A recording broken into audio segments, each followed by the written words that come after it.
Hello students, welcome to your channel finance by doctor Ratika. आज मेरा journal entry का ये सेकेंड वीडियो है जिसमें मैं तुमको सारी डिस्काउंट रिलेटेड एंट्रीज बताऊंगी इस वाले वीडियोस में। आई होप तुमने मेरा पहला वाला वीडियो देखा होगा जिसमें मैंने तुमको बेसिक जर्नल एंट्रीज बताई है विद 3 गोल्डन रूल्स।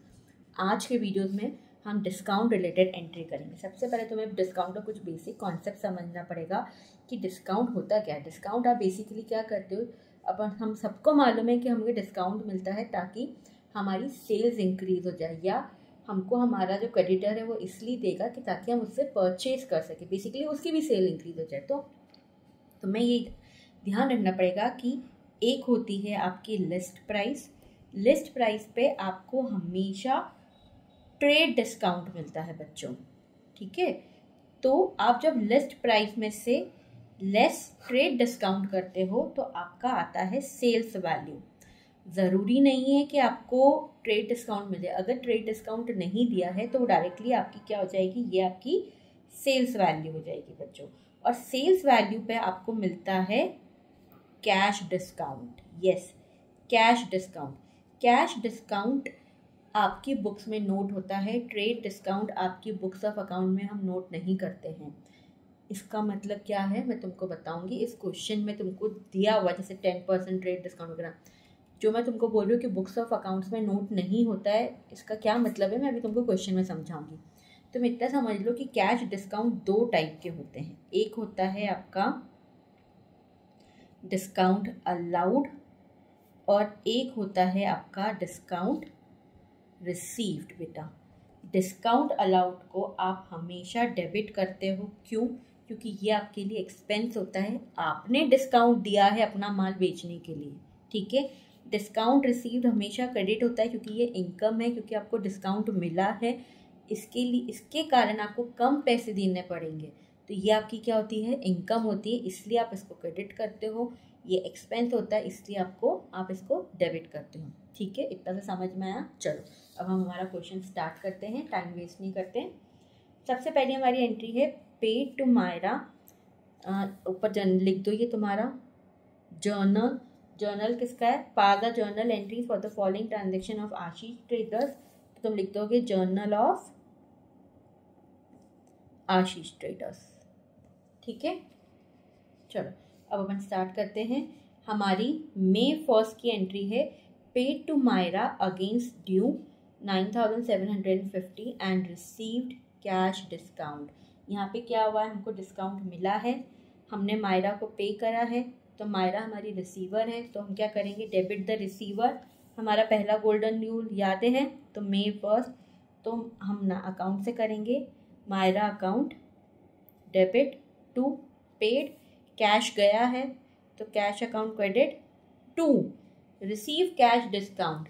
तो हम क्या करेंगे, यहाँ पे डिस्काउंट अकाउंट को भी क्रेडिट करेंगे क्योंकि हमारा ये डिस्काउंट रिसीव्ड हुआ है, हमको मायरा ने दिया है, ये हमारा बेनिफिट है। तो यहाँ पे हम मायरा को 10,000 से करेंगे। हमने कितने का पेमेंट करा है, 9750, और कैश डिस्काउंट कितने का आ जाएगा, जो हमको मिला है वो 250 का आ जाएगा, ठीक है। नरेशन तुम लिख देना, मैं नहीं लिख रही हूँ, नरेशन ज़रूर लिखना बच्चों। May 3 की एंट्री क्या है, sold goods to Hemant of list price 20,000 less trade discount.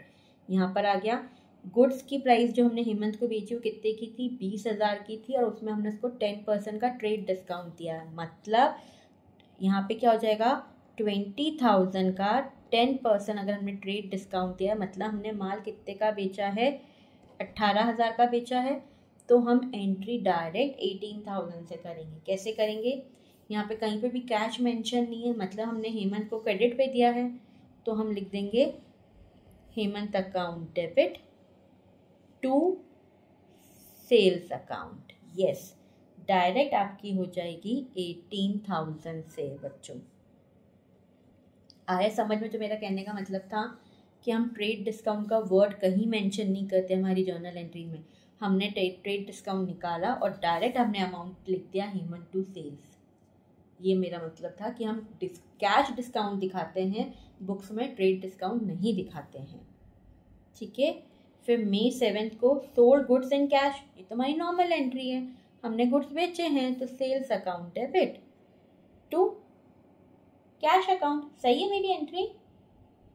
गलत, सेल्स अकाउंट कभी डेबिट नहीं होता, परचेस अकाउंट हमेशा डेबिट होता है। और कैश आया है हमारे पास, तो हम क्या करेंगे, cash account debit to sales account. हमेशा ध्यान रखना ये बात, वरना यूजुअली बच्चे यही गलती करते हैं कि सेल्स अकाउंट डेबिट कर देते हैं, परचेस अकाउंट क्रेडिट कर देते हैं। नहीं, सेल्स अकाउंट हमारी इनकम है, इसलिए क्या होगी, क्रेडिट होगी। ठीक है, चलो May 10 को क्या है, goods return by Hemant of list price 2000।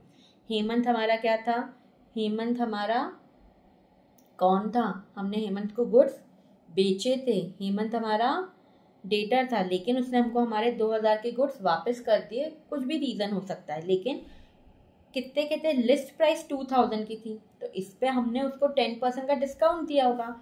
मतलब एक्चुअल गुड्स जो हमको वापस आए हैं वो कौन से वाले आए हैं, वो हमको आए हैं 1800 के बच्चों, क्योंकि 2000 का 10% मतलब 200 माइनस करेंगे तो हमारा 1800 आएगा। आया समझ में? तो अब हमको एंट्री किसकी करनी है, हमको एंट्री इस 200 इसकी करनी, 1800 की करनी है। यहाँ पे हमारा सेल्स था, तो अब हमारा होगा sales return account debit to Hemant account, क्योंकि हेमंत से हमको वापस मिल गए हैं। कितने की हो जाएगी, 1800 रुपये की हो जाएगी। आया समझ में? और ये 20,000 का 10% 18,000 नहीं है बेटा, 10,000 आपका होता है 2,000 और 2,000 माइनस 20,000 करोगे तो 18,000 आएगा। ठीक है, अब May 20 की received cash from Hemant in settlement office account. In settlement office account कितना मिला है हमको, 15,700। लेकिन इसके पहले मैं तुमसे वो करूँगी कि अपन देख लेते कि हेमंत इन सेटलमेंट ऑफ अकाउंट मतलब हमको 15,700 पूरे मिल गए, लेकिन हमको उससे लेने कितने थे, तो इसका हम कैलकुलेशन कर लें। देखो इसका कैलकुलेशन मैं तुमको यहाँ बताती हूँ। हमने पहले हेमंत को कितने के गुड्स सोल्ड करे थे, हेमंत को हमने सोल्ड करे थे 18,000 के, है ना, ये 18,000 के हमने गुड्स बेचे थे हेमंत को यहाँ पे। फिर हमने यहाँ से लेस करते हैं हम सेल्स रिटर्न, हमने कितने के गुड्स वापस हेमंत ने हमको कर दिए थे, 1800 के। ठीक है, तो देखो यहाँ से अगर हम करेंगे तो ये हमारा आ जाएगा 16,200 के गुड्स के हमको उससे पैसे लेने थे। तो आपको उससे लेने कितने हैं, आपको उससे लेने हैं 16,200, लेकिन उसने आपको सेटलमेंट करा उसका अकाउंट 15,700 में, मतलब 15,700 में फुल एंड फाइनल सेटलमेंट करा है। मतलब ये जो डिफरेंस है 500 रुपये का, 500 रुपीज़ का, ये आपने इसको क्या करा है, डिस्काउंट अलाउड करा है।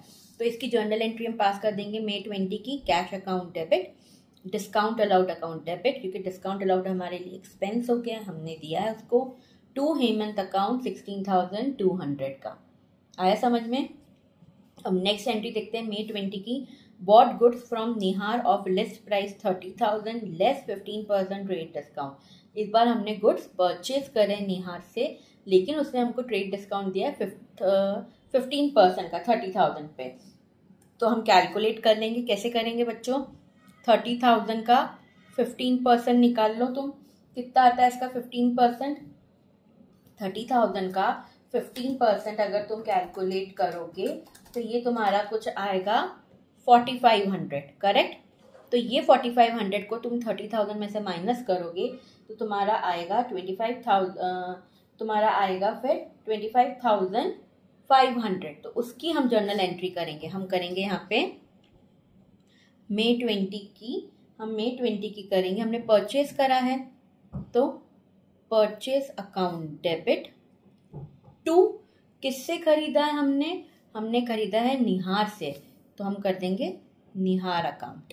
कितने से एंट्री करेंगे, हम एंट्री करेंगे 25,500 से बच्चों।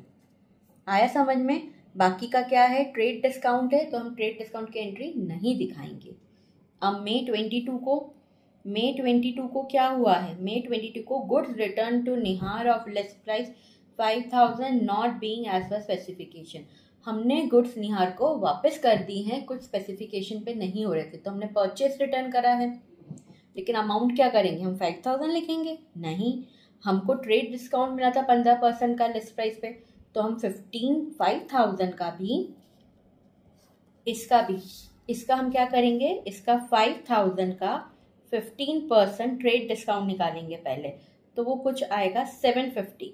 तो जो हम एंट्री करेंगे वो हम करेंगे 5000 माइनस 750, दैट इज 4250 से करेंगे हम। 750 ट्रेड डिस्काउंट हम माइनस करके करेंगे, ठीक है बच्चों।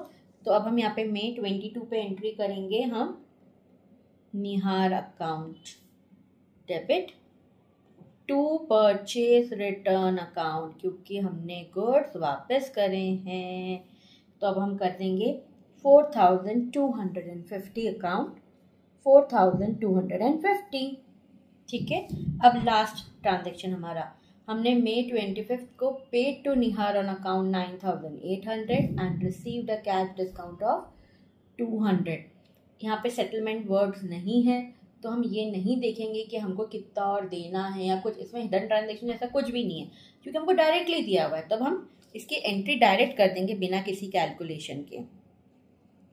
फुल एंड फाइनल सेटलमेंट होता है, तो हम देखते हैं यहाँ पे सेटलमेंट वर्ड नहीं है, तो इसलिए हम इसकी डायरेक्ट एंट्री करेंगे। हम इसकी क्या एंट्री करेंगे, Nihar account debit to cash account, हमने निहार को दिए हैं और हमको निहार से डिस्काउंट रिसीव्ड हुआ है, तो ये हो जाएगा 10,000 और ये हो जाएगा हमारा 9,800 और 200 का।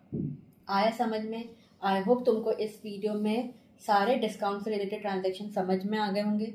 अगर फिर भी कुछ डाउट है तो नीचे कमेंट सेक्शन में पूछ सकते हो, और तुम मेरे नेक्स्ट वीडियो में और स्पेशल एंट्रीज देखोगे, जैसे हम बैंकिंग रिलेटेड एंट्रीज देखेंगे हम, और जो गुड्स परचेज हैं, गुड्स सोल्ड ऑन चैरिटी है या गुड्स लॉस ऑन फायर है, उसकी क्या एंट्रीज होती है हम वो देखेंगे मेरे नेक्स्ट वीडियो में। तो मेरा अगला वीडियो जरूर देखना, और स्पेशल एंट्रीज के लिए, स्पेशल जर्नल एंट्रीज के लिए उसके पहले मेरा चैनल सब्सक्राइब करना ना भूलें। Thank you.